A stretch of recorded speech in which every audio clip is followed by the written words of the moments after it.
All of his co-workers were gone. What could it mean? Stanley decided to go to the meeting room. Perhaps he had simply missed a memo.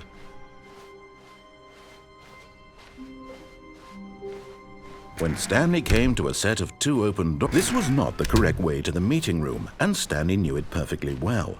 Perhaps he wanted to stop by the employee lounge first, just to admire it. Ah, yes, truly a room worth admiring.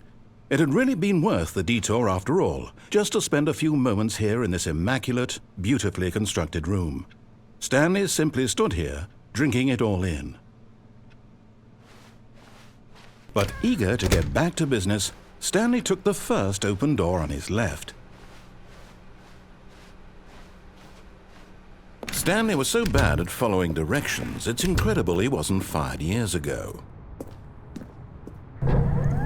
Look, Stanley, I think perhaps we've gotten off on the wrong foot here. I'm not your enemy, really, I'm not. I realize that investing your trust in someone else can be difficult, but the fact is that the story has been about nothing but you all this time. There's someone you've been neglecting, Stanley. Someone you've forgotten about.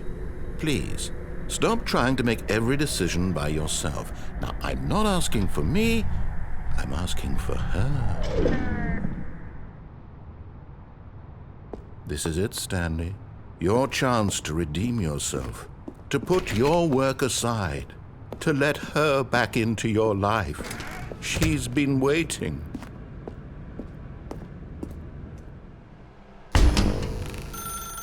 That's her, Stanley. You need to be the one to do this, to reach out to her. If you can truly place your faith in another, then pick up the phone.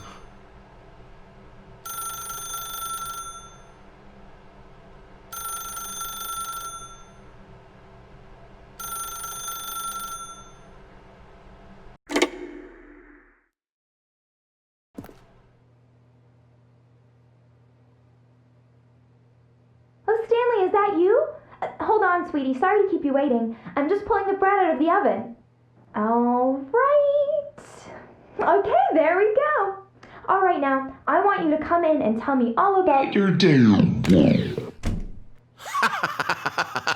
Gotcha. Oh, come on. Did you actually think you had a loving wife who'd want to commit their life to you? I'm trying to make a point here, Stanley. I'm trying to get you to see something. Come inside. Let me show you what's really going on here. This is a very sad story about the death of a man named Stanley.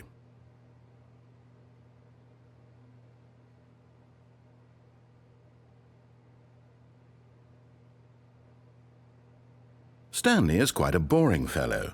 He has a job that demands nothing of him, and every button that he pushes is a reminder of the inconsequential nature of his existence. Look at him there, pushing buttons, doing exactly what he's told to do. Now he's pushing a button. Now he's eating lunch. Now he's going home. Now he's coming back to work. One might even feel sorry for him, except that he's chosen this life. But in his mind, he can go on fantastic adventures. From behind his desk, Stanley dreamed of wild expeditions into the unknown, fantastic discoveries of new lands. It was wonderful, and each day that he returned to work was a reminder that none of it would ever happen to him. And so he began to fantasize about his own job. First, he imagined that one day while at work, he stepped up from his desk to realize that all of his co-workers, his boss, everyone in the building had suddenly vanished off the face of the earth. The thought excited him terribly. So he went further. He imagined that he came to 2 open doors and that he could go through either. At last, choice. It barely even mattered what lay behind each door. The mere thought that his decisions would mean something was almost too wonderful to behold. As he wandered through this fantasy world, he began to fill it with many possible paths and destinations. Down one path lay an enormous round room with monitors and mind controls.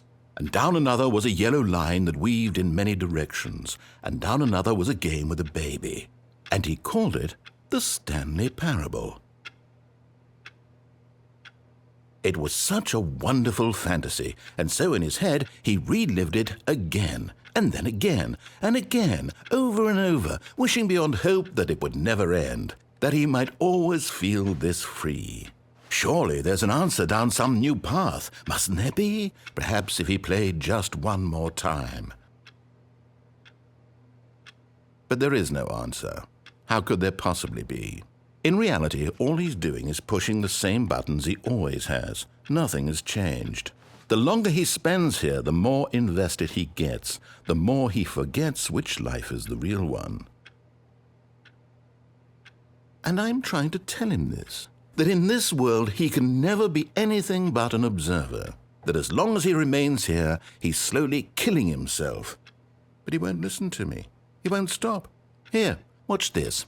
Stanley, the next time the screen asks you to push a button, do not do it.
You see?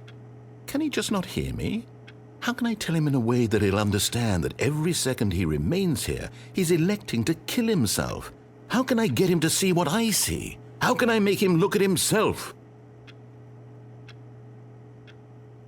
I suppose I can't, not in the way I want him to. But I don't make the rules. I simply play to my intended purpose, the same as Stanley. We're not so different, I suppose.